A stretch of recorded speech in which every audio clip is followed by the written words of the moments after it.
And Phil Fulmer. I was looking back, Pat, when I coached against Phil from about 93 on, about 10 years. 92, actually. I think he coached Did he come was on he in the 92? interim in 92? Well, I think he was the interim in 92. Majors was there 90, 91, maybe 92 or 3. But anyway, I didn't realize sort of how fortunate we were and how sort of unlucky they were till I met Peerless Price at the SEC championship game. He and I and several other guys were going in the SEC Hall of Fame.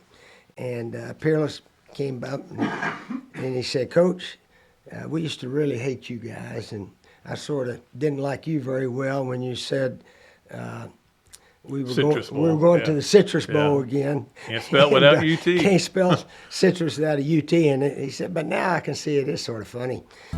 Another duly noted podcast comes to you from the Coach's Podcast Room at Spurrier's Gridiron Grill in Celebration Point. Okay, and welcome into another duly noted podcast presented by Titan MRI and Imaging, coming to you from the Meldon Law Gator Studios here at Spurrier's Gridiron Grill, where there'll be a big ceremony tonight. The Spurrier Awards are coming out, and that'll be a lot of fun. I'll be here. A lot of people will be here. Coach Spurrier will be here, and he'll be here a little bit later today, and we'll talk to him. Robbie Andrew for Yes, No, Way, or Maybe. On Thursday, Jeff Goodman will join us from the Field of 68. He does a great job. He really knows college basketball, and love to talk to him about the Gators and other things that are going on. And then the following Monday, Coach Spurrier will be here, and also we'll have our John Summerall interview that we'll tape on Friday, but we'll play on Monday. So that'll be pretty good to have, two head coaches on here. So that'll be a lot of fun. Looking forward to meeting.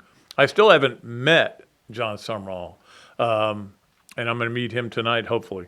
All right, let's get to our MoneyMedals.com starting five.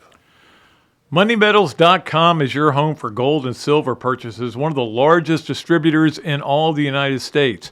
2 Gator grads are running it, and you can reach them at 1-800-800-1865 or at MoneyMedals.com. Okay, so I was trying to show these Thursday, but with Zoom it doesn't work. But I wanted to show you these. These are they call them the rounds. They're kind of coins, but they're rounds is what they call them. This is one with the state of Florida on the top, and then the other one, he sent me the Braves one, which is really cool. These are the kind of things you can get there. He also sent some a little gold bar. Ooh, that's cool. It's right here.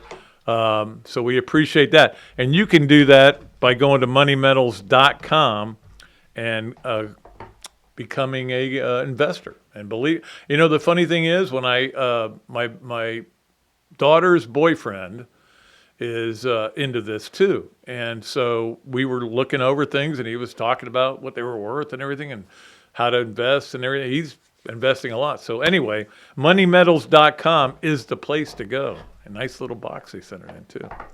All right, so we appreciate them very much for being the sponsor of the starting five. Let us get to number one on the starting five, and that is that the Gator boys stay hot, which we love to see. The game against Ole Miss, and I will confess this, I was a nervous wreck before that game, and you would say, why? They're terrible. They've got 3 SEC wins. They have a lot of me players, and believe me, it's. I don't know if it's Team Me, which I used to call that old Tennessee team with Harris and some of those. Who were the other guys on that team? That they were really good, but they were all about getting their points. But that's not the point. The point is, I was just nervous whether Todd had gotten through to them about you can't just roll the ball out there. Their record, if you look at their stats, are not great. They were ready. They were ready to play, and they came out and off to a little bit of a shaky start. But those things happen on the road. Not a great crowd. That was the other thing I worried about. If it's a big crowd, they thrive on that. This basketball team loves to send people home angry. They do, and they talk about that. However, this wasn't a big crowd. It wasn't a loud crowd if you watch the game on TV. But Florida, they like shooting in that arena, I guess. They haven't won there since, God, they haven't won there in like 10 years, I think. But they won there Saturday, and 11 to 22 on threes. So, look, do I think they're getting better at shooting threes? Yes. I think they're making sure they're getting open looks. Do I think 11 for 22 could be an aberration? Yes. There's no doubt about that. That is, I mean, you're not expecting that every night. But 7 for 22 would not be bad. So, I mean, hopefully they can continue to make enough threes, because the thing is, you get down 6 and you're like, oh, we're down 6, hit a 3, boom, you're down 3. Now you're a one possession game, and that's what they've been able to do. And like, for example, and we'll talk about Urban Klavchar a little bit later, but guys like him, when they make threes, they seem to be important threes. Boogie Flan making 3 threes was impressive. Between them, they hit 5, I think, all in the second half. So, look, this team has 156 dunks now. I shouldn't be too worried about them. They know how to get the ball inside and get dunks. They know how to hit lob passes. This is one of the best lob passing teams I've seen in a long time. The best one before that might have been one of those Kentucky teams that under Calipari, because that's all they did was take threes and lob it. But the point is, obviously, that Florida is in great shape right now. It's not over. We're not even near there. But they are in a situation, if you think about this. And I know that nobody wants to hear this, but I'm just saying it so you can hear it. They got 4 games left in the SEC. If they split those 4 games, they win it. They get a trophy. Now, you don't want to share that trophy. I know you don't. Nobody wants to lose a game. But I'm just saying, that's all they got to do to share a trophy. And everybody gets a trophy. If 3 teams tie, they all tie. Now, I don't know how it would affect their seed. Would depend on who they lost to and everything. We all know that. But you guys are probably thinking, quit talking about Florida losing. All right, I will quit talking about Florida losing. But I will say this.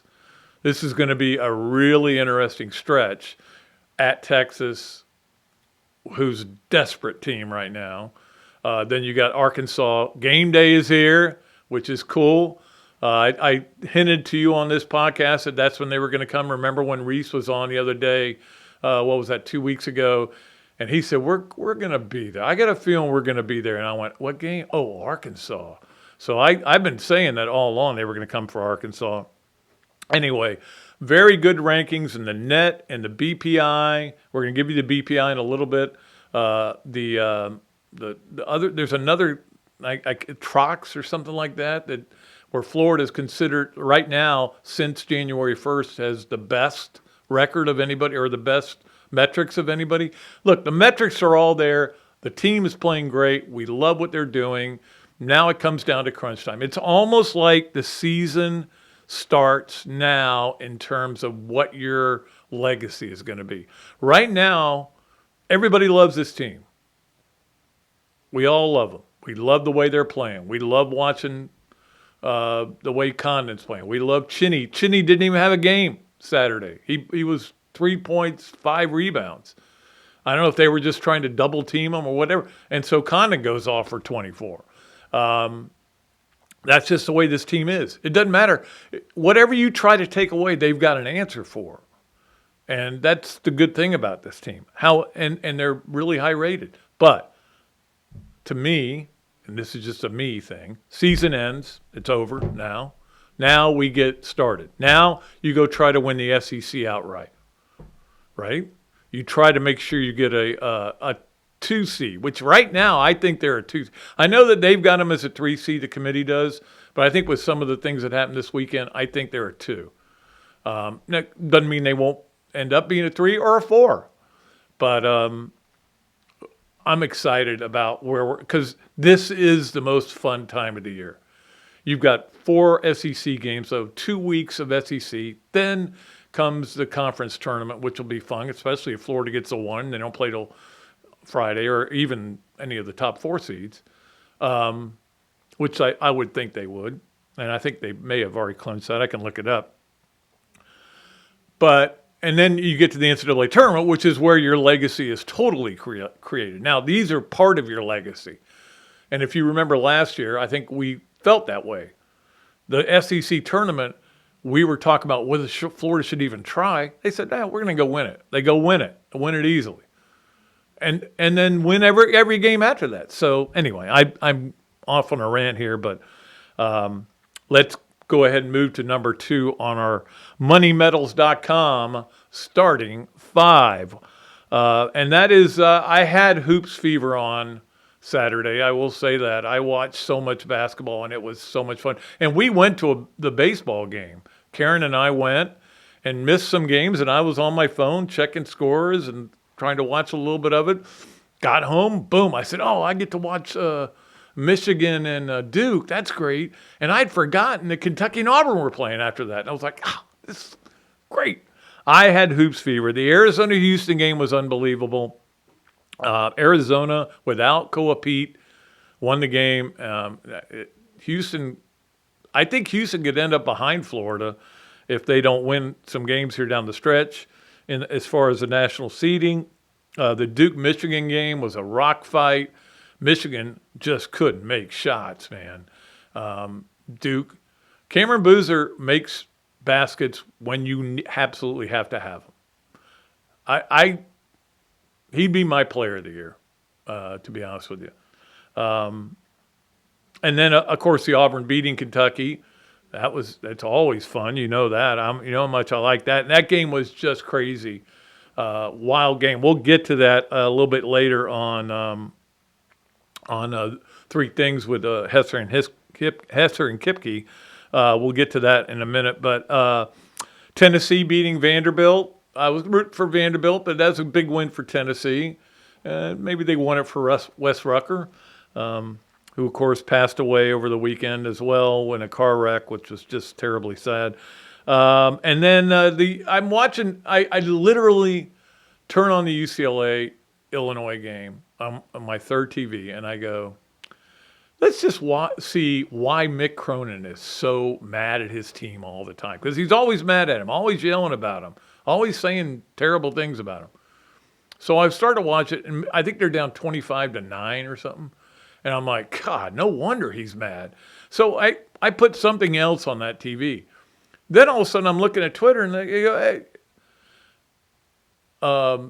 UCLA is about to be the first team to ever win a game after giving up a 20-0 run.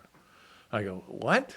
They're back in the game? I never turned it back, but then I saw they won in overtime, and I got there. I finally turned it back, and they were storming the court. So that was a big game and a big win. I wish I'd watched the end of it, but that was a big win for UCLA over Illinois. And anyway, college basketball is great. College basketball is the second best sport in the world. I'm sorry, it is. Behind college football, but college basketball is my second favorite sport to watch. I love the NFL too, but I'd rather watch college basketball, especially this time of the year. This is when it gets really fun. Everybody just needs to enjoy it. Whatever you do, if you go to sports bars and watch games on TV, do we have sports bars still here? I don't know. We've lost so many of them. But if you go there and watch games on TV, if you watch them at home, if you go to games, whatever you do to enjoy it, my friend Mark Wise always says, enjoy the journey. And I'm trying to enjoy this one very much. All right, let's move to number 3 on our moneymedals.com. Starting 5, brought to you by Money Metals. And that is the USA hockey game. I only watched the overtime, to be honest with you. I was working on I do the back nine on Sunday mornings for patreon.com/Dooley noted. Many of you have gotten free subscriptions that I sent you because Kyle Cohen over at Leonardo's has donated them, and I've sent you many of them, and hopefully you're reading all that. But I was writing that, and I went, I need to check. And I'm following the score of what's going on, and then I see, it's going to overtime. I got to watch this. So we watched the overtime. I love the way they do overtime, by the way, the 3-on-3 guys on one goaltender, and the U.S. wins, and everybody's losing their minds, and they have a great celebration on the ice, and it was just fun. It was fun to watch. Jack Hughes became a legend, kind of like Micah Ruzioni did, and that's the amazing thing. The U.S. won it in 60, Squaw Valley, 80, Lake Placid, and 2026 in Milan. And that's it. We don't win a lot of these. Canada usually wins them, or the Soviets used to win them. Anyway, it was really cool. Most gold medals the U.S. has won in the Winter Olympics, 12. So that's good. And look, we're not going to beat Norway. They live in this all the time. They're supposed to be really good at it. But look, you can. I'm just going to say this, and I don't want anybody to take this and turn it into something it's not. You can be mad at what's going on in America and still root for the Americans. And I know this became a big controversy where athletes were saying things that they didn't like what's going on here, and then other guys would come out, I love being American, and that's the kind of guy I'm rooting for. You can do both. You can say, I don't like what's going on, or you could say, I love what's going on and root for America. You still root for America, and believe me, now I had arms up in the air when it happened. So, and look, that's just the way it is. And let's leave it right there. All right, let's move along to number 4 on our moneymetals.com starting 5, and number 4 would be baseball. Like I said, we went out there Saturday. It's funny because they're up 11-0, and it was the 6th inning, I guess, bottom of the 6th. And I said, Karen and I were ready to go, and so we went. I wanted to go home and watch basketball as much as anything, and they were going to win. And by the time we got to our car, they'd run ruled them, so that was perfect, and we didn't have to fight the traffic. But I'm still a little up and down about this team so far, but it's very, very early. They're 7-1. They did not play well yesterday, but they won, and that's important. Did not pitch well, gave up 9 runs. Look, it was a little sloppy. They're finding things out about this team as we go forward. Don't forget, their coach was on sabbatical for a while. Their coach is suspended for the first 3 games. All this is going to be a factor into getting the early part of the season. But also remember that they had these 2 games against FIU this week, and then they go to Miami. And that's where we'll find out a lot about this team, because Miami is off to a blazing start, scoring runs like crazy. And I did want to mention softball as well. I know they didn't play anybody important this week as far as we're concerned, but they are 19-0, and 19-0 is 19-0. It's better than 18-1. That's all I know. And they go to the West Coast this weekend. By the way, none of that is on television, so don't look for it. Don't even go to the pluses. Just keep track of it, listen to it. If you want to. They get UCLA and Cal out there, so Power 5 teams, Power 4 teams, whatever you want to call them. It'll be interesting. All right, let us move along on our moneymetals.com starting 5 to number 5, which on Mondays, as always, Steve and Christine Wendig from Barsart Realty present the Olympic Gator of the Weekend, Olympic Sport Gator of the Weekend. We do this every Monday. Steve and Christine Wendig from Barsart Realty present it. And today it is Clark Hamilton. Clark Hamilton, who lacrosse player who had a big year last year, if you remember, as a freshman. Now she's a sophomore, and she is getting the job done in the game on Saturday. She had 4 goals and 2 assists. So she was the star of that game in the win over Clemson. They won 14-13, so that was a tough match. And that was it was in Milton, Georgia for some reason. I don't even want to know why it was there. Okay, it was there. That's fine. Maybe that's halfway between Gainesville and Clemson. She had 7 goals earlier in the week against Loyola, which is another ranked team. So that's 2 ranked wins. Florida does play at Stetson Wednesday at 6 o'clock. If you want to pay attention to that. Look, lacrosse is weird for us because there was a point where I'm looking at it and I go, well, where was she last year? She was here, right? I remember her name. And then I go, oh, she was Big 12, all SEC. And I go, oh, she must have been at a Big 12 school. No, Florida's in the Big 12. I keep forgetting that. So anyway, that is our Clark Hamilton, the sophomore, is our Steve and Christine Wendig present our Olympic Gator of the weekend. All right, that's going to do it for our MoneyMetals.com starting five. Let us get to a break. And when we come back from a break, Coach Spurrier will join us. We'll talk about a lot of things, including basketball, golf, and, of course, the Spurriers that are tonight here at Spurrier's Gridiron Grill. We'll be back with more here on another duly noted podcast presented by Titan MRI and Imaging, coming to you from the Meldon Law Gator Studios. Money Metals Exchange is a new sponsor for our starting five here on another duly noted podcast, and we are so happy to have a group that is formed by two Florida grads, Mike and Stephen Gleason. They do a great job up there. If you're looking to buy or sell any gold or silver products, this is the place for you. And you can reach them at muddymetals.com. Also, phone number 1-800-800-1865. They are the place to go. They run the largest Class 3 precious metals depository west of New York. They've been voted the best online precious metals dealer in the United States by Investopedia. It's a bull market right now. Everybody needs to get in on the gold and silver markets, especially silver. So it's a great time to jump in. I looked at it yesterday. I was on the website for a while, and it was amazing how many different things they have. Coins and rounds and bars and just all kinds of special things. And I think you would have a great time just going in there and browsing.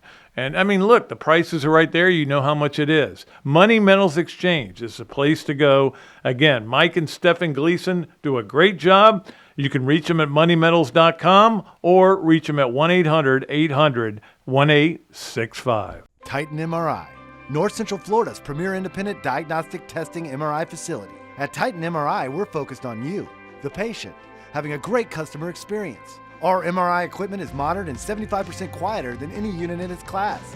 And our MRI unit has one of the largest openings of any of the newer high-strength MRI units, which allows comfortable scanning for potential claustrophobic and larger patients. At Titan MRI, we look forward to serving you. Adams Rib Company has been a staple of Gainesville for more than a decade and a staple of the Dooley house ever since Kelsey's teeth came in. The first time I walked into Adams, I told my daughter that the green beans are always a test of a great barbecue restaurant, and they were perfect. You know about the ribs that melt in your mouth, and my favorite, the turkey plate. But be sure to go in on Fridays for Nana's Fish Nuggets. They will melt in your mouth. Adams Rib Co., a Gainesville great. Okay, welcome back to another duly noted podcast presented by Titan MRI and Imaging, coming to you from the Meldon Law Gator Studios, and it's a Meldon Monday. So we have Coach Spurrier in here, as we always do. He is sponsored by Meldon Law, and we appreciate him for being here. And I know it's a big night tonight because the Spurriers are coming up, and we're excited about it. Yeah, we got the sports writers Spurrier Coach of the Year. It's the coach the first year at his school, and Dan Mullen has won it this year. Yep. He went out to Vegas and won 10 games and had a heck of a year. You know, when you're a new coach at a school that's doing pretty decent and the other coach gets a Power 4 job like Coach Odom did. Yeah, he did. He takes about 10 or 12 with him. Yeah. Sort of like and he did. Yeah. Oh, yeah, that's normal because of the money and what have you. So anyway, Dan won 10 games. That was more games than my two SEC schools, South Carolina and Florida combined. Oh. They won 5 and 4. So, yeah, that's a good point. So 10's pretty good. Yeah, it depends on how you look at it. Well, 10, no big deal. I think Florida could have won 10 playing his schedule, though. Well, the schedule was different. I have to But he's admit to dealing that. with different players, too, Yeah, different athletes, level of Yeah, you would athletes. think their payroll's a little smaller than most of the SEC It's schools. not 40 But million. anyway, I tell you what, Pat, Coach Doug Dickey's coming tonight. Oh, that's great. And I'm always giving Coach thanks for hiring me way back in 1978. I don't know what I'd be doing today. if it wasn't for Coach Doug Dickey. My dreams would still be dreams if I hadn't had the opportunity to coach here. We all got fired, and luckily the coach at Georgia Tech left, and Pepper Rogers called me up and hired me there. And when we got fired there, and then Red Wilson at Duke. So those three guys gave me the start. You kept that clip in your wallet for a long time about 81? When you got fired, when it said, and the headline was Pell fires Helton Spurrier. Yeah, I had that on my desk all through my coaching career. Spurrier and Helton released by Charlie Pell. Yeah. And then Kim went on and had a good coaching career. He did, was head coach at Houston a while, and his sons are both head coaches now. So anyway, we survived Charlie Pell like a lot of other people, but I never worked for him. But special thanks to Coach Dickey. And Coach Fulmer has won the Legend Coach of the Year, so he's going to be here to get his award. And then, of course, Coach Mullen will be here. And I'm pretty sure Kirby Smart's coming. Okay. He's got the Freshman Player of the Year, defensive back. Yeah. What was his name now? I'm blanking on Malachi or something like that. I'm not 100% sure. So we'll have a good group here. Coach Summerall's scheduled to come. And, Kirby's the only coach that has won an SEC championship that is coaching in the SEC right now. And there aren't that many in the country that have won championships. I know it, but Coach Sumrall has won 3 in the last 4 years and lost the championship game the other year. So he wins his conference championship 75% of the time. So that's why we're fired up and optimistic about Coach Sumrall and his staff and the team we're going to have this year. And I think Mario Cristobal, the Miami coach, is supposed to come up also. Well, he's got Malachi Tony. I think he was a freshman of the year. Yeah, Malachi was the guy. His team finished second in the nation. We didn't try to get Signetti to come. He might would have come, though. Yeah. Next year we may have to give him but this was his second year coaching. So anyway, we'll have a good time here. The weather's going to be cold, but we got heaters outside. That's right. So hopefully we'll have a decent crowd here tonight. Well, and hopefully next year you can give that award to Sumrall. Hopefully he does good enough that but that. Right now he's the leading candidate. That's right. John Sumrall. In fact, I'm going to tell him I'm predicting you're going to win it next year. Or it could be, you never know. Lane Kiffin could be the because he'll be first year coach. School. Yeah, got to do well to win it. We had Beamer at South Carolina and Josh Heupel the first year. They were both 8-4, and we didn't know who to give it to, so I'd give it to both of them.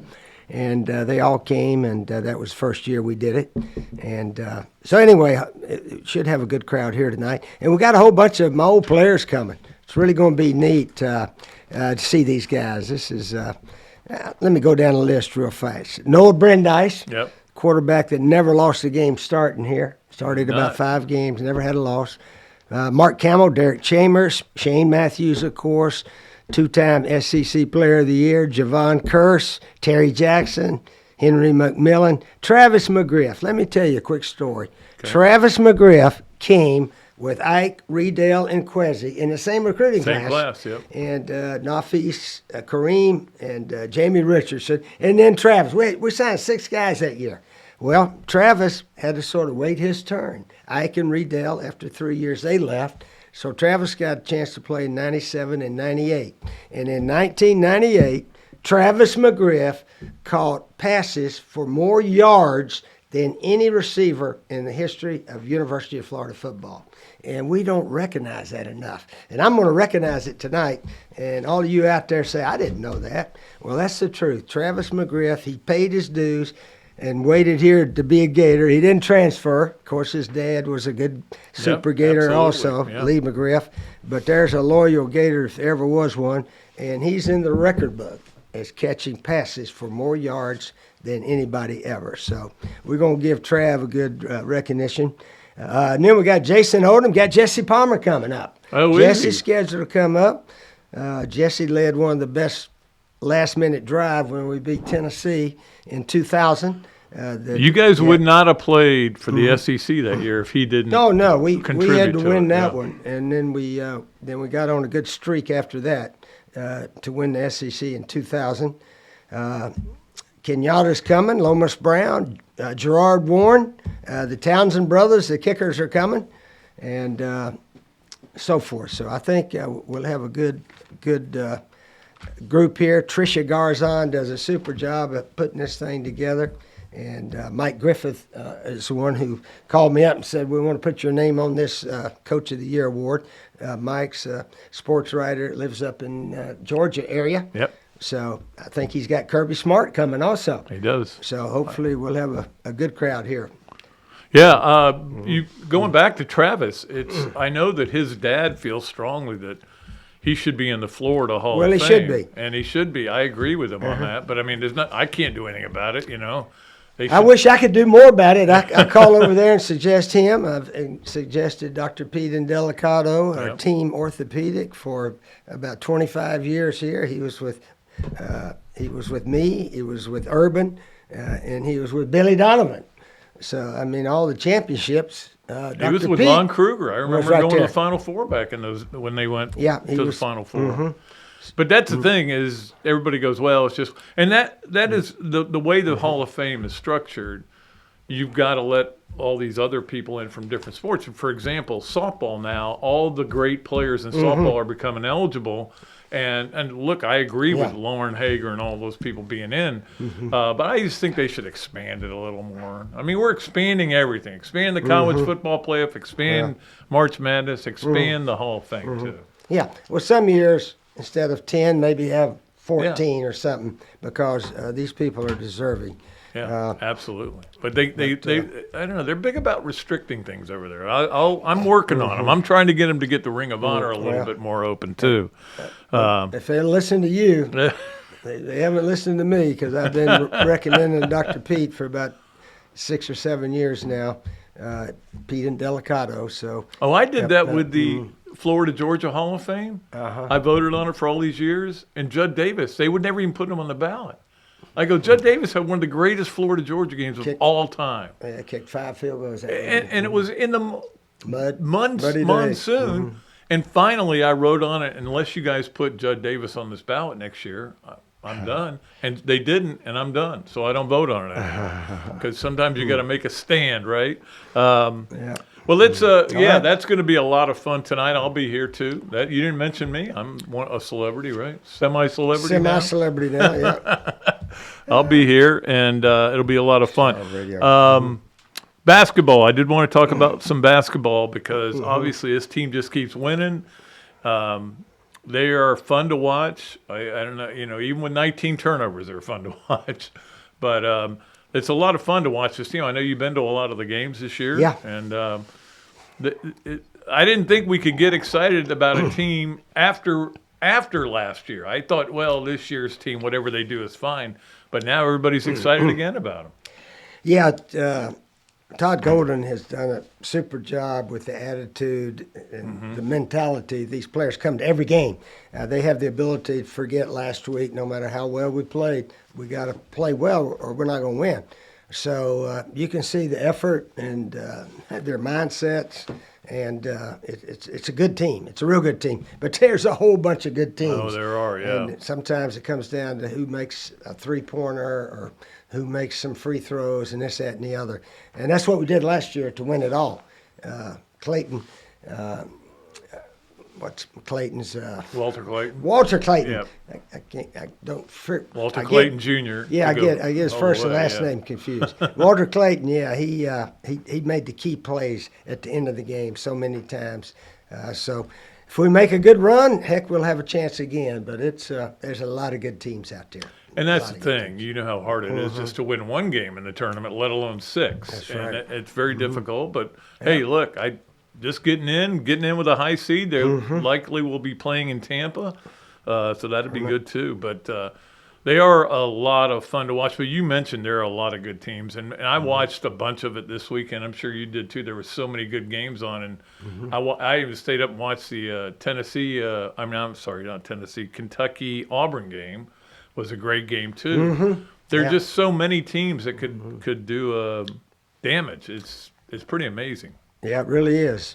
The Duke-Michigan game was a good one. That was a great game too. Yeah. I tell you what, these rock fight. all these top teams, they really play defense. Yeah. Also, Yeah. it's not like the pros. The pros, they sort of score 120 or something.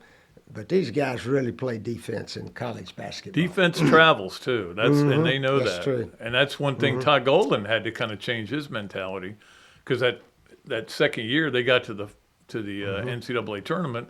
They lost 104 to 100 or 101, and he goes, "We got to get better on defense." Yep. So they got better on defense. That's and true. Brought in guys like Chinyelu, who's been very good on defense as well.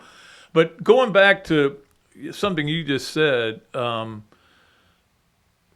I was worried about this game because I was worried, and I went back. I kept thinking about what you always said about how noon games in Central Time. Leave your watch set at 12 o'clock, right? Well, nobody has watches anymore. Everybody's That's right. got phones, They so got their the phone, phone automatically changes. And I'm thinking about, man, I hope these guys know they got to come play. Ole Miss has a couple of good team players, and you never know. But Todd seems to have mastered that, where he can get them. The only game, the Auburn game at home, was the one time they maybe thought they could just roll the ball out there. Other than that, though, and it's 6 straight wins on the road in the SEC is pretty good. That is good. Very good. But I mean, how did you handle that when you The would clock- be playing a bad team? Well, And you knew it was a bad team, and you'd watch it on film, and you had to still really, focus. really just try to do the same preparation throughout the week as any game. Sometimes these coaches say, we put in a little extra this week for blah, blah, blah. Well, you should put in a little extra every week, no matter who you're playing.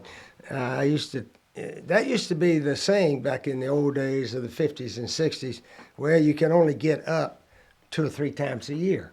Well, why can't you get It up was the 10, saying, or, 10 or 12 times a year? That's not asking too much. 365 days in a year. And you ask your guys, really, we're going to be ready now, 10, 14, 12, whatever. That shouldn't be too hard to ask. Yeah, there's been coaches around here who have said, "Hey, this is a stat game. You guys go get your stats today." And I'm like, "No, that's not the way you teach guys. I mean, you got to go get the win. Is what you got to do. Win the game. That's all that really matters." That's right. But I mean, that is to me one of the biggest parts of being a coach is how do you get your guys ready to play and motivated Every week, Yeah. every game. every game because Basketball, they play 2 or 3 in a week, don't they? I know, Yeah, they yeah. got to be in tip-top shape too, which most all teams are in really good shape. Yeah, I that's one thing I like about this team is they wear everybody down because they get a rebound and they're going, and you better be getting back, and you can see other players getting. Yeah. They we- got their hands on their. Well, we don't have any chubby guys either. No. Some of these other teams, I say, that guy looks like an offensive tackle. Some of them, not many, but they got 1 or 2 heavy guys. But I mean, they play pretty decent.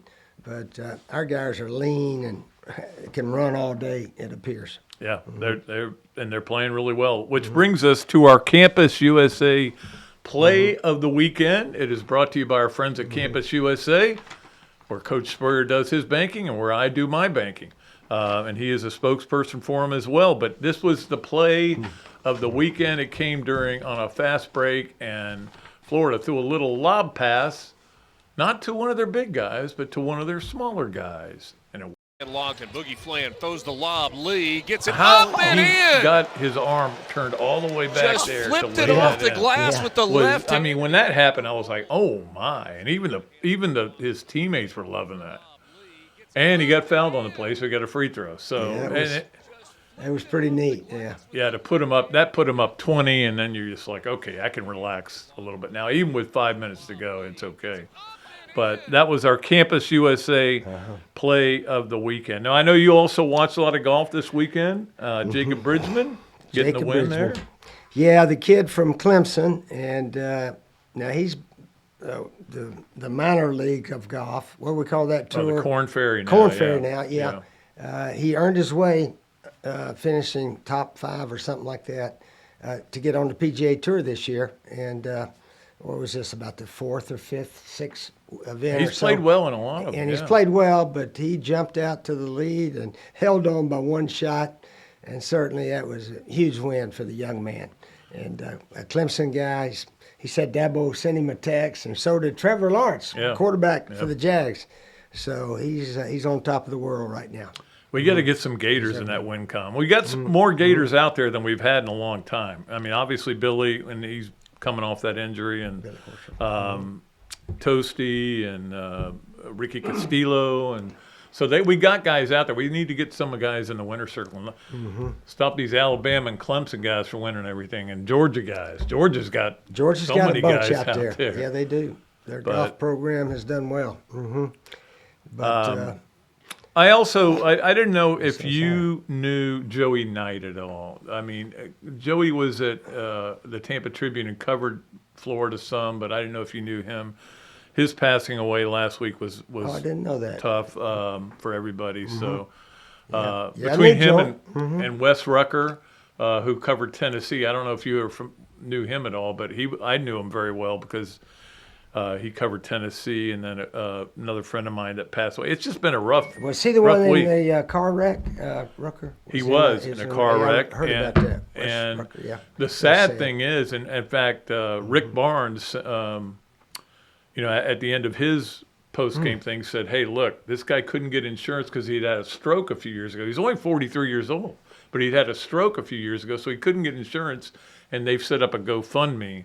And so hopefully people will help with that. Wes Rucker. Wes Rucker was a good guy. And he's one of those guys, like some guys in the media, they're such homers that you don't want to be around them, you don't want to talk to them. Wes Rucker told it like it was. If they weren't playing good, Tennessee wasn't playing good, he'd tell you. And I think that's the way I've always been. That's the way you should do it. Tell it like it is, right? Exactly. Yeah. All right, Coach, you got anything else, or we're going to let you go? Yeah, we got to rest up for tonight. Yep. We're having this event right outside the restaurant here. I think we still got some tickets available. Yeah. If people would like to come out, I think we're starting about 6 o'clock, something like that. So it should be a fun evening, and recognize some of these ball coaches, and certainly Dan Mullen as our Coach of the Year, and Phil Fulmer. I was looking back, Pat, when I coached against Phil from about 93 on, about 10 years. 92, actually. I think Yeah. he coached Did he come was on he in the 92? interim in 92? I Well, think he was the interim in 92. Majors was there 90, 91, maybe 92 or 3. But anyway, I didn't realize sort of how fortunate we were and how sort of unlucky they were till I met Peerless Price at the SEC championship game. He and I and several other guys were going in the SEC Hall of Fame. And Peerless came up and he said, Coach, we used to really hate you guys, and I sort of didn't like you very well when you said we were going to the Citrus Bowl again. Can't spell without UT. Can't spell citrus without a UT in it. He said, but now I can see it is sort of funny. He said, but we played you guys. We lost 5 years in a row to you guys. And then finally in 98 we won. And that's when they celebrated so much. But Peyton lost all 4 of his years. Yeah. Peyton never beat us. But that was, Peerless said, in my 4 years, Coach, we only lost 3 SEC games. All to the Gators. Yeah. That's how good Tennessee was. They were really good. I mean, if maybe we weren't on their schedule, shoot, they would have been the conference champ all those years. But, so when I look back at it and see we beat Tennessee 5 in a row, and I think we won the SEC 4 of those 5, you can understand we had some good breaks during that era right there, those 93 through 96. We had good teams too, but Tennessee was always second those years. Yeah, I never count the 93 Peyton losing because he only came in at the end of That's that true. game. Yeah. Their quarterback was Todd Helton. Helton. Because Todd they Helton had was lost Colquitt was their baseball starter, player. and he got hurt, and Todd Helton came in. He was a great baseball player, Hall of Famer, but he wasn't a good football player. And then they brought in that kid Brandon Stewart. Remember, he ended up going to Texas A&M. They brought him in. He couldn't do anything. They finally brought Peyton in at the end. He couldn't do anything.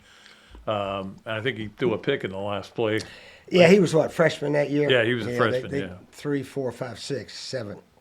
Yeah, and 4, 5, 6, 7. that 95 game when they're up 30-14, I didn't know you guys were going to come back and destroy them like that. But I don't think everybody was feeling like, what is going on here?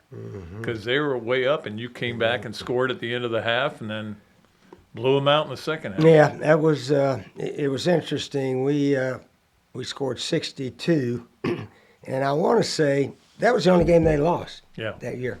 And they, I think they went to the bowl game and scored about 60 against Nebraska or somebody. I was at that game, actually, yeah. Anyway, yeah, they had good teams, and Coach Fulmer deserves probably a little bit more credit because he eventually got fired there.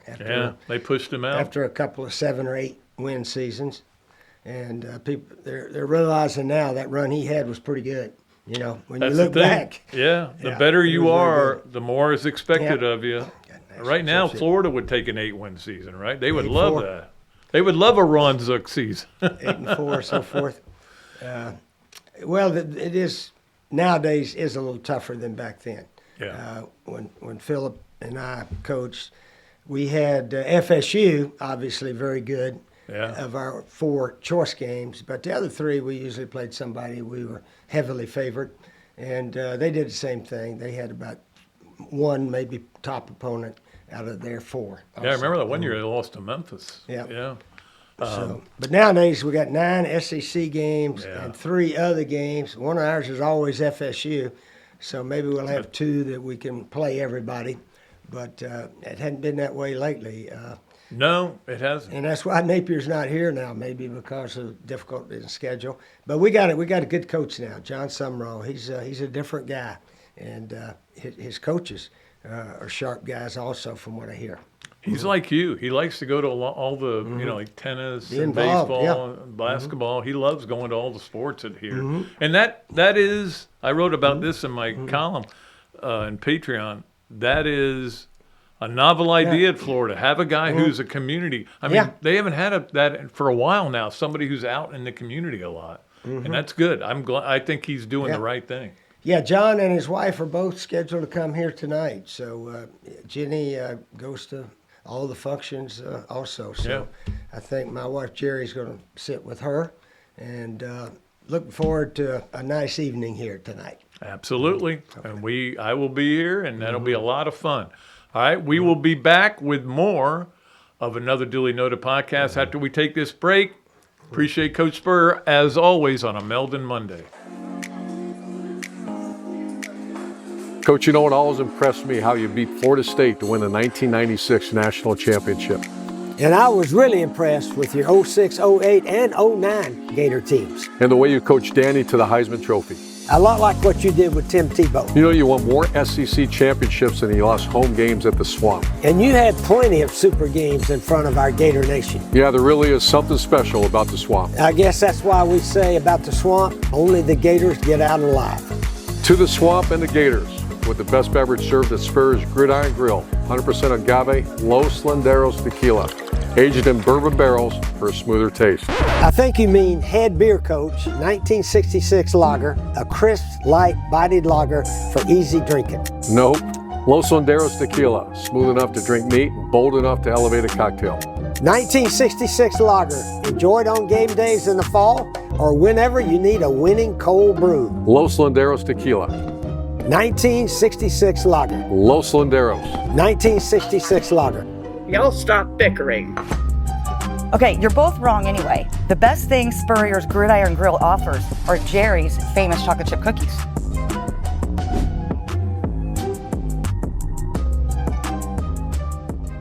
Meldon Law has been serving personal injury victims since 1971. In those days, Jeffrey Meldon's presence as an attorney in the music scene dubbed him with the nickname the Hippie Attorney. And although times have changed, 2 things haven't. Our commitment to bettering our community by helping the injured. Albert, are you ready to go to the game? And our love for the Florida Gators. If you bleed orange and blue, Meldon Law is the firm for you. All right, it may be a new year, but it doesn't mean you have to back off any of your goals as far as losing weight. I know I've been working even harder on it, and of course I get an assist from BPI TeleMed. They help us out with our New Year's resolutions. Even if I've already broken 2 of them, not the food ones, though. Weight loss is your goal. Get with BMI TeleMed. They use GLP-1 medications, and they are individualized, and that's the great thing. I've been through this, and Charlie, just talking to him, it was so great to make him understand, and he understood what I was doing. It's not about just losing weight. It is about keeping it off. You know that. We're all excited about the new year and we're going to lose weight, but when you lose it in the first month, then you got to keep going. BMI TeleMed is sensible. It's straightforward. It's affordable. No contracts or hidden costs. BMI TeleMed is donating $1 for every pound you lose to the Florida Victorious Foundation. So go Gators. I'll join the listeners on this podcast who've already lost over 600 pounds. Are you kidding me? I'm 60 of them right there. All right, contact BMI TeleMed today at 727-383-1677. Okay, welcome back to another Dooley Noted podcast presented by Titan MRI and Imaging, coming to you from the Meldon Law Gator Studios here in the podcast room at Spurrier's Gridiron Grill. Big ceremony tonight. We look forward to that. Let us bring on Robbie Andrew for Yes, Nowhere, maybe brought to you by Big Mills Cheesesteaks. Robbie, how are you today? How much basketball did you watch this weekend? A whole bunch, Pat. But yeah, it was very entertaining. You know, we're getting into the final run here in the SEC schedule. And it's been really great. Yeah, and it was great seeing Kentucky lose again. That was awesome. I watched that whole game, and I mean, like from tip off to finish, and that game blew me away because I thought Kentucky was going to pull it out, and I was so mad. I can't believe I'm rooting for Stephen Pearl in Auburn, but I was rooting for him. I know. Well, it's you're rooting against Kentucky, Pat. That's the bottom line. Yeah, that's exactly right. It's a very popular thing to do. It is, and I'm very good at it, as you know. Me too. There certainly there was a lot of basketball on and a lot of golf and a lot of other stuff to watch, but we'll see how it goes. All right, it is time for us to play Yes, Nowhere, maybe with Robbie Andrew, brought to you by Big Mills Cheesesteak, street dining done the right way over there. If you go in there and say that you listen to this podcast, you get free fries with your order, and they will make anything you want there. They've got so many, everybody thinks cheesesteaks, and the cheesesteaks are unbelievable, but the sausage, the salads, everything is tremendous. Baseball theme over there at Big Mills Cheesesteak. Let's go to Yes, Nowhere, maybe. Robbie, Urban Clavchar. Number one, Urban Clavchar is the key to Florida being a great team. Pat, I'd say yes, he clearly is. I mean, you look at the start going into the year, you didn't think he'd be playing a major role, but as the year has gone along, his ability, pure shooting ability, has just become huge for a team that has struggled from the perimeter. And that game he had the other day was pretty incredible.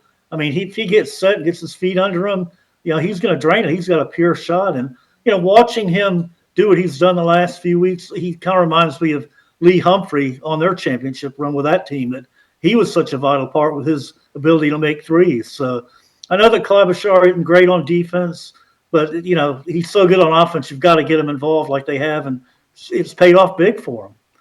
Yeah, I think he's gotten a little better on defense. He's not as big a liability. Yeah. But, if you go back to the Duke game, the reason that they lost that game is because he got caught in a screen and couldn't get over it, and Evans hit the three, and that's, otherwise they would have won that game.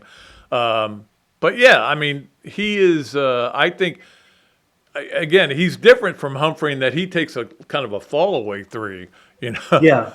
But it's like when he lets it go, you expect it to go in. You don't expect it to go in with many guys on that team from three, but with him, you expect it to go in, and he's also improved his game around the basket, getting to the basket and making some layups. He has. He's been able to get inside and kick the ball out. But, Pat, it's fun to watch a pure shooter like that go off like he has. Yeah, absolutely. And certainly coming off the bench, he's been really good. And your hair's getting a little bit long there. You need to work. You're not. Pat, here's what happened. Last year, near the end of the year, I said, I'm not going to cut my hair until Florida loses. And, of course, they make it all the way to the national title, so my hair was out of control. So this year, after they lost at home to Auburn. I said, and then they went to South Carolina and played like they did. I said, well, I'm not going to cut my hair again until they lose. And of course, they've won 7 in a row, and here's the result. It's not good. Out of control.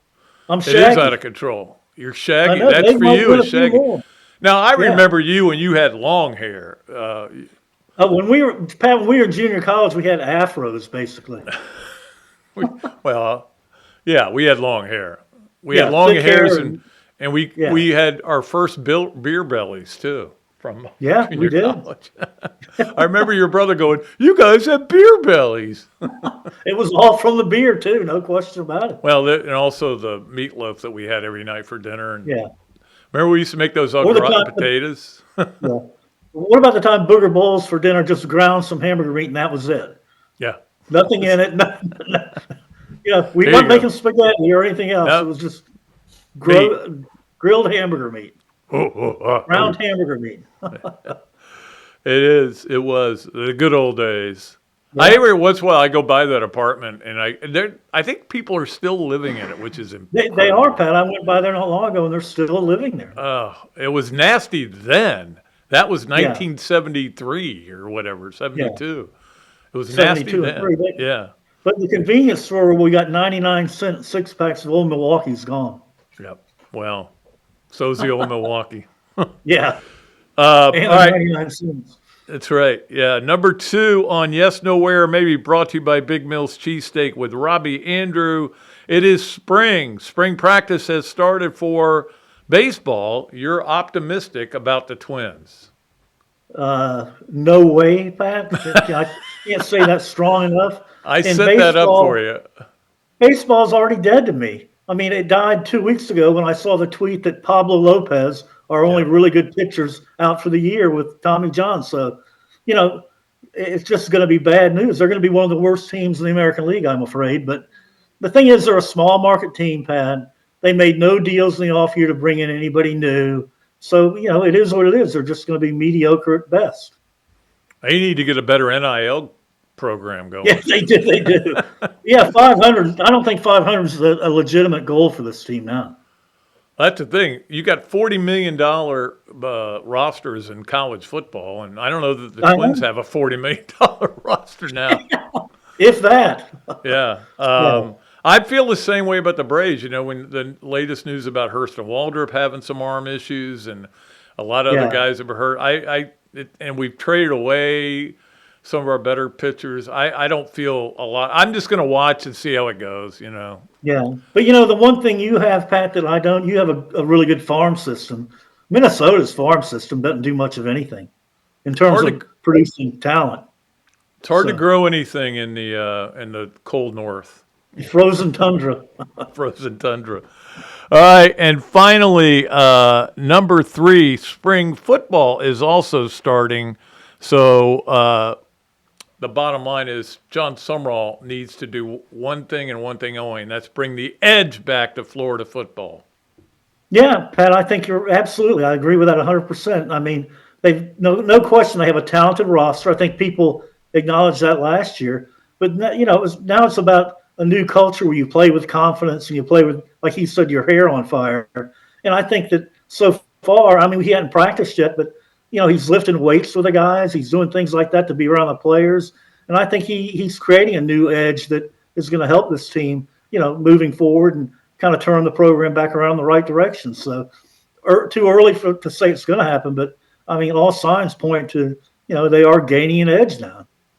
Yeah, and I mean, that's the thing. The edge to me is that players have to be accountable. And if players aren't accountable, they do some of the things they've done, like be on the field when they're not supposed to be on the field, or spit at the player, or stuff like that. That edge has to come back where they're about coming out trying to win games, and it's all that matters. And it's like the Urban Meyer approach, Pat. And Urban had the mat drills too. It's where you compete to win in everything, whether it's lifting, running, mat drills. I think that's back in place here. And that's the other thing. That by the time you get to the game, to play the game as a player, you're so ready to play because you have been schooled the right way, you've been coached the right way, that the game is the fun part, is the easy part. I don't think the game was that much fun for players over the last 4 years. No, it wasn't for the players, Pat. It wasn't for the fans because everybody No. was expecting things to go wrong at some point in every game. So, and that's the culture. That's not having the edge. Exactly. All right, Robbie, we'll let you go, buddy.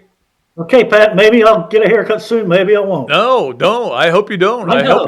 I hope you never get a cut. In fact, I'll keep it going. I think if Florida wins it all again this year, you need to keep your hair until they lose another game. Yeah, and Next year. if that happens, Jill's kicking me out of the house. Well, she may anyway, so. Yeah, probably. Never know. All right, Robbie, we'll see you, buddy. Okay, Pat, take care. Okay, let us get to our Adams Ribco Gator of the weekend. We certainly had a lot to choose from, and this is the time of year where I love because we got a lot to choose from. Our Gator of the weekend this weekend was Josh Leonardo. He has been our Gator of the weekend before. Josh, I don't know if Josh eats barbecue because I saw a picture of him and he's got like the 6-pack. He's got like a 12-pack down there. The guy is an incredible swimmer, and he was the SEC swimmer of the meet, male swimmer of the meet up there, and of course won a couple of events. Florida finished second in the men behind Texas. Texas, that's the trouble with letting Texas in. The All Sports Award, which I don't even think they give anymore, it can be a little bit tougher. But anyway, he led them to a second place finish, and we talked about one of the swimmers last week. The women finished third, so Texas again winning that. Tennessee was second. But anyway, Josh Leonardo is one of the great swimmers in Florida history and continues on that path. Male SEC Swimmer of the Year, and congratulations to him, and congratulations for being our Adams Ribco Gator of the weekend. Let us move along to our Leonardo's and Millhopper quick picks. We talked about this earlier. We had a winner last week, and then we gave away a lot of those things. I think I'm almost out of them, but I may have a couple more, so I'm going to look at whoever gets one of these two right. And again, you've got two chances to qualify here for $25 at Leonardo's at Millhopper. And if you get both of them right, I'll send you, if you haven't got one already, a link to our the writing I'm doing now for Patreon, patreon.com/duly noted. Trying to write a lot, and I'm having fun with it, so I hope you guys are too. Anyway, here's your quick picks for today from Leonardo's at Millhopper. Florida at Texas. Again, we can't get spreads until the day of the game, but Florida at Texas, and I think it's like you're all going to pick Florida. I know that. A couple people will pick Texas. Texas is a desperate team, and they really need to beat Florida. If they beat Florida, it'll sneak them into the tournament. I'm sure that's their mentality. So I expect a tough game. And they've got, again, and this is the way it is with everybody. Everybody's got some really good players in the SEC. Everybody does. Ole Miss had them. They just don't. I mean, like A.J. Storr is a really good player, but he only cares about himself. He's working on his game the whole time. Malik Dia disappears at times in the games. That's why they're not good. They're not a tough team. Anyway, and the other game is Miami at Florida State. It's at Florida State. Hey, Miami at Florida State's always an interesting game in whatever sport they play. So those are your two. Florida at Texas basketball, Miami at FSU basketball on our Leonardo's at Millhopper quick pick. Let us move to our BMI TeleMed Overachiever of the weekend. And I will tell you that one of them is yours truly, because on Sunday, I actually welled up a little bit. I saw a number I have never seen before in my life, because when I weighed this, I didn't have a scale. But anyway, BMI TeleMed, achieve and maintain with them. They get it done. And if you call them and say, hey, I listened to the podcast, you get a discount on your order. I got mine in the other day, fired up about it, and it's really worked for me. Our overachiever of the weekend, though, is our friend Joe Lenardi. Now, we never get Joe Lenardi on here because he's too big of a deal. That is how big a deal he has become. And I admire people who take a cottage industry and make it into where they're making a lot of money from ESPN, and he's on ESPN all the time, sometimes too much, and has it locked down. He knows what he's doing. Everybody can do their own bracketologies, and everybody is doing it, and the other metrics are used and everything. But Joe Leonardo is the guy, Joey Buckets. And I think that for him to have gone from a sports information guy at St. Joseph's to occasionally doing this, and some of us were aware of him, but not everybody, to now being the guy and doing really well. And he's a good guy, too. I've met him several times. And, well, I guess you only meet somebody once, but I've talked to him several times. Anyway, he is our BMI TeleMed Overachiever of the weekend. Appreciate BMI TeleMed, believe me. So let's get to our Gallo Car Wash Sponge of the weekend. It is brought to you by our friends at Gallo Car Wash, where we get all of our cars, all three of them, get washed at Gallo Car Wash. And our sponge of the weekend is Jacob Bridgman for winning $4 million on Sunday. That's not bad. Sunday, he got $4 million. Okay, you probably get 2.5 maybe. You got to give your caddy a big tip. He's still doing pretty good. But anyway, he soaked it up at the Genesis. Now he leads the FedEx. He soaked up some FedEx Cup points too, and he is. That's why he is our sponge of the week. He leads the FedEx Cup. Now it's early, I know that, but I'd rather be first than last in the FedEx Cup. There's no question about that. So Jacob Bridgman is our Gallo Car Wash Sponge of the weekend. Let us move along to three things brought to you by Hesser and Kipke, our good friends at Hesser and Kipke. Hesser and Kipke, with over 50 years of combined legal experience in North and Central Florida, Hesser and Kipke is your place for bankruptcy, workers' compensation, and family law. Call or text Ken and Jennifer at 352-339-9920, Hesser and Kipke. Hey, let's start with number one, which is Mark Pope. After the game and lost to Auburn, was not happy, and he talked about it, and he even said, I think it becomes somewhat personal with this call. Now, the call, if you didn't see it, they're down one, and I've seen guys run this play before where they hope that a guy pushes them just a little bit as they're trying to get free, and they fall down, they flop. He's got his arm around him. Look, I agree. I wouldn't have called anything, personally, me. But they called it, and that gave the ball to Auburn. Auburn takes a shot, it gets tipped around, blah, blah, and a guy tips it in with 1 second to go, 1.5 seconds. And then they miss their Hail Mary on the other end. But was it a bad call? Yeah, I think it was. Did it make me happy? Yeah, it did. Kentucky got screwed. Kentucky fans are convinced they're always getting screwed. They're convinced Chinulu stays in the lane too long. But this is a Kentucky thing. Everybody thinks the refs are out to get them, except me. You know why? Because I have come to the conclusion a long time ago, you have to play around the officials, no matter what the sport is. Yes, you can be mad at them, and I have no problem with the coach getting mad. Players, calm down. You don't need to get technical. Coaches, don't use any curse words. But the point is, nobody's cheating, okay? He says they were cheating. They weren't cheating. They just made a call, and you can make an argument it was a good call. When it happened, I went, oh, man, that is a foul. And then I watched the replay, and I'm like, probably wasn't.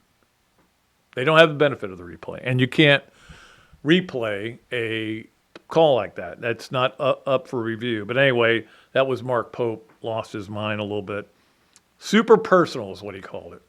Super personal. So basically he's saying they're out to get Kentucky or they're out to get him. One or the other, neither one's true, even though all Kentucky fans believe even the guy selling hot dogs is out to get him. So anyway, I enjoyed it. Let's get to number two on three things with Hesser and Kipke, and that is the death of Rondale Moore, who, again, we're still trying to find out what happened. He was found in his garage, so I would think it was, putting the hose in the pipe, but I don't know. That just sounds like what it may have been, but Rondale Moore was a guy I loved in college at Purdue. I really liked him as a player. I loved watching him play. I thought he would be a great pro. He got a bunch of injuries, 2 serious knee injuries. Maybe it just weighed on him too much. I don't know. We'll find out maybe more details going forward. Of course, he was with the Vikings. I feel bad. I feel it's just sad when it comes to this, but rest in peace. We got a lot of guys. A lot of people that we have lost in the last few days. That, I was talking about this in my column. Going to Bill Donovan's funeral really kind of makes you think about your mortality, something like that. Definitely. Then, the news comes out about Ray McNulty, who I talked about, a good friend of mine from Jacksonville, worked at the paper down there. Joey Knight, I didn't even know he was sick. And apparently a lot of people did, but I wasn't one of them. I wasn't as close to him as some people. His passing, devastating. And then, of course, Wes Rucker, which we've talked about, that hit me hard. And Mary Kay Taylor, who was she's a woman who, it's hard to explain this. She lived with us for many years in our house at Sea Park on St. Augustine. My mom was helping her. She was helping my mom take care of us, and really was kind of like a second mother to me. And she passed away as well. So last time I saw her was at Mom's funeral. So it's been tough. It's been a tough time, but hey, death is part of life, unfortunately. Let's get to number 3 before we get melancholy here on Hesser and Kipke's 3 things. And that would be that Pat Riley now has a statue outside in L.A. Okay, I guess so. Yeah, he did a lot of great things for the Lakers. I got no problem with that. When I first saw that he was getting a statue, I wondered if it was in Miami. He won one there, and he's done a great job there. He may get one there too. Statue with the hair slicked back. That's where, who was it that said that they slicked their hair back because of Pat Riley? I can't remember now. I saw it today. Gosh, who was it? Anyway, doesn't really matter. I've been watching Winning Time, by the way, again, just when I'm bored in the afternoons, which is a figment of the truth, but it's still a great soap opera. If any of it's true, it's great. All right, so that's our Hesser and Kipke 3 things. It is time to us to move on to our Los Linderos Smooth Move of the Weekend. It is brought to you by Los Linderos Tequila, my favorite tequila, Urban Meyer's favorite tequila. I wonder if he brought any when he was playing golf with Trump this week. Go beyond with Los Linderos Tequila.